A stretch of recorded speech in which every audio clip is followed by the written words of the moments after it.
মহসিন জেলা দুবরা উপজেলা, এটা গতলা ইউনিয়নের ইটের ভাটা। অবৈধ ইটের ভাটাগুলো যেগুলো আছে সম্পূর্ণ সারা বাংলাদেশ থেকে উচ্ছেদ করছে পরিবেশ অধিদপ্তর। আজকে সেই ধারাবাহিকতা আপনাদের মাঝে ধরে তুললাম। সেটা হলো গতলা ইউনিয়ন, আপনাদের দেখাচ্ছি।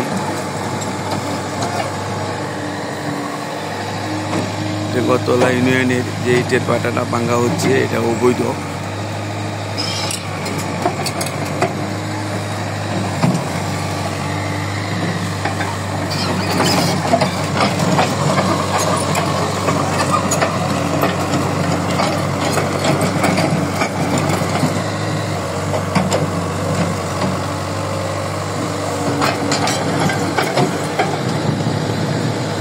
অবৈধ যত ইটের ভাটা আছে সমস্ত বাংলাদেশে আজকে ভেঙে দিবে পরিবেশ অধিদপ্তর।